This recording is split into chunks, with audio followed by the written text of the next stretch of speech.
What's up, Quadcopter fans, or in this case, should I say, Hexacopter fans? It's hiringadrone.com, and today I'm going to bring you a unboxing on a new drone I just received in the mail, which is the JJRC H20 6-axis gyro mini drone, and lots of good things I've heard about this, only a couple of negatives, and I'll go over those as we get into this. I do own one JJRC product, which is the JJRC H16 Tarantula X6, which I think is badass. One of the best ones that I've got in my mini collection. Excellent buy for roughly around $65. Now, I picked this one up for, I believe, like 20 bucks, 22 maybe with shipping. And I think it's going to be worth every penny that I paid for it. Quickly to kind of go over a disclaimer about this from what people have reported. They did say that if this thing goes out of range, you can end up losing it. It just flies away. It doesn't stop, which that sucks because you can lose your drone really easy, and especially where I fly, I might not ever see this thing again. So hopefully that's not the case with me. I don't have the best drone luck out there, but other than that, I heard this thing flies super fast, maneuvers excellent, has 3 different speed modes, headless, and some other things. So let's get into the nuts and bolts of this unboxing here and figure out exactly what we're dealing with. I hope I got red. I did order red. I did see a checkbox when I was swooping this thing around, and it was showing white there. Which kind of be ticked if I got white because I was hoping for red. So just to kind of go down here, 4.2 gigahertz, 4 channels. For the controller, 360 inversion. LED lights, you have 6-axis gyro, CF mode, so I'm assuming there's some sort of compass in here, one press automatic return, so it looks like there will be a headless mode on this. I don't use these headless modes very often, but on these minis, especially when they get out there, and the wind's blowing, these things can blow all over the place, so it would be nice to have headless, so that way you can get it back to you. If you lose your orientation, which is easy to do if you're flying in the daylight with these type of little mini nanos here. So this is a cool color too as well. Maybe I'll open the box, maybe I'll get that. So let's get started here. Let's see, this thing is taped up, so let me slice a hole in this thing really quick. Let's see what we're working with. Alright, so here is our drone. I'm going to fold this box up, slap it in the back, so that way we got something cool to look at in our background. We got our drone controller all packaged into one. Bag of spares and goodies. We'll get into that and see what's in there. Instruction manual, who reads that anyways? Okay, so first and foremost, pop out this little bad dog here. Toss that to the side. Who needs that? Well, messed up my camera. Alright, so let's take a look at the drone. Focus in on that. So white propellers in the front, 4 black, so there are 6 in total, which would make it the 6-axis gyro as well as the Hexacopter. Doesn't look like it's gear motors, which ought to be pretty cool. So hopefully this thing will spin really nice. And looks like we got some lights up here in the front for orientation. Maybe the battery's charged and we'll be able to kind of take a look at it. Prop guards, let's see. Those don't look like they're going to do much of anything. I'll probably be removing those off of there. I don't plan on doing any indoor flying with this, so looks like there's some screws. You can just take those out, pop it off. There are 6 of them, which is kind of a pain in the ass, but it's good that they do have the screws on these because most of the minis or nanos in this range, they're cheaply put together, and what ends up happening is that you got to really try to put some work into to get those suckers off of there. So I do like the design, feels pretty solid, and it's a little heavier than I expected, which is good. It means that maybe there's some weight to it. Could mean the battery's heavier. I have my SEMA X11 Hornet here handy so I can compare the size. So if we put the two over each other, you know, the X11 Hornet is obviously bigger, as you can see. But this is one of the bigger minis in that price range. You know, this thing's about $23, so it's not much more expensive. This is a quadcopter, gear driven. This is a really nice one. I do enjoy flying this one here. You know, you can upgrade it to a camera, etc. Get that out of the way because that's not the star of this show. And get back to this quadcopter here.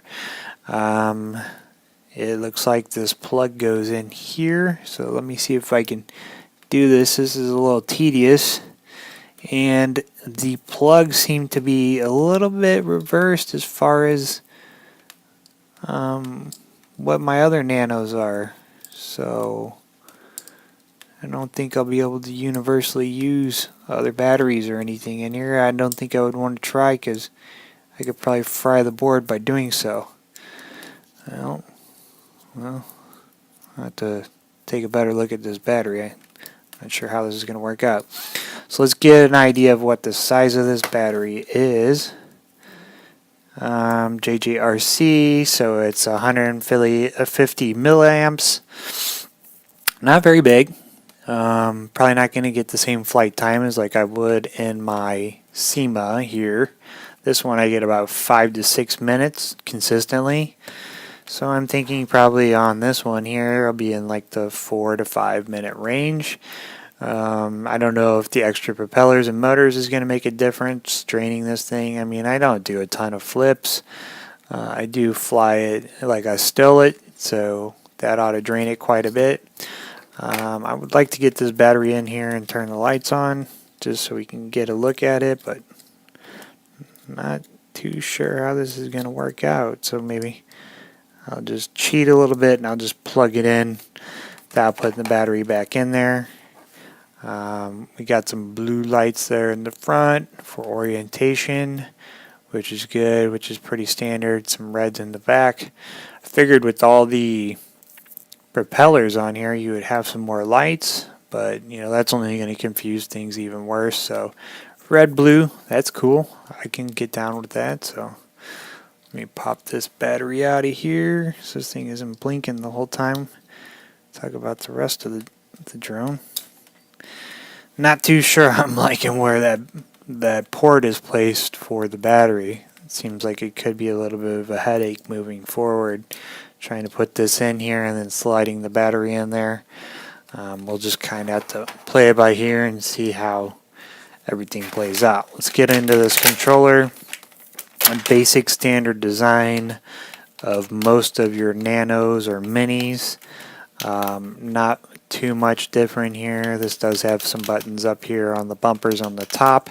It is bigger though, you know, I mean I've got some decent sized paws on me and this thing is fits in my hands nicely, so it's stiff. Hopefully it'll be able to give me nice throttle up, throttle down without having to feather it and punch it and you know, get all crazy like I do with my Cheerston. I'll just give you an idea of the size between the controllers. So this is a Cheerston controller, which is about the standard size of most nanos, and you can see the difference between the two.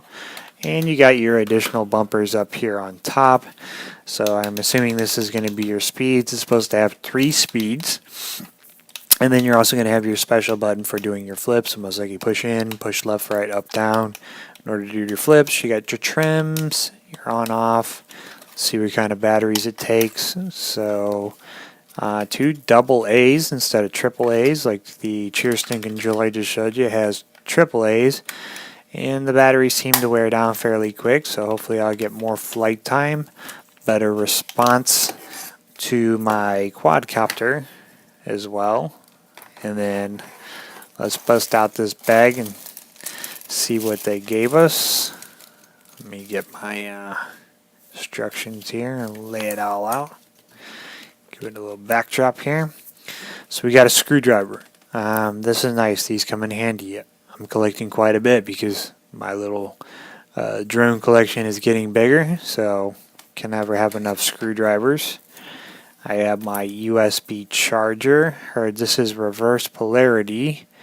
So this is backwards, so I'm not going to be able to use this universally, which means that I'm going to have to add this to my bag of more junk to bring with me whenever I go to fly all my drones, because I take them all with me pretty much on each and every flight. So we do have a total of 4 propellers, 2 whites and 4 blacks. So the whites are going to be the front orientation on this, and the blacks are going to be in the back and on the sides here. So overall, pretty standard as far as what it comes with, an exception with the screwdriver in this price range.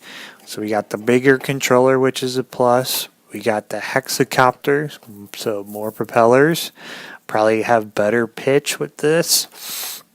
We have our charger. Looks like a little bit of a downside here is, this is reverse, so I won't be able to use it universally. One of the immediate downsides I'm seeing here is how this charger port is here with the battery bay. Looks like this could kind of get annoying trying to slide that in there, or once it's in there trying to wiggle that little thing in there to get it hooked up. Plus is, these are screwed on propeller guards. Even though they don't do a whole lot, I will be taking those off. But at least you can screw them on as opposed to most of these other nanos. 150 milliamp battery. I'm not sure what the flight time is going to be. I don't expect it to be very big. Instruction manual in case you get bored. And then again, the size, it's there. It's between the nano, between the mini. This is the good size mini, and we're not too far off. So definitely looking forward to flying it. So my next video, I'll do a flight as well as a full review of what I think and my thoughts on it. If this video helped you out in any way, definitely give it a like. And then if you want, subscribe to the channel. I do upload flight videos daily, as well as new unboxings, as well as reviews. And that way you can stay up to date and in tune with what's going on with the channel.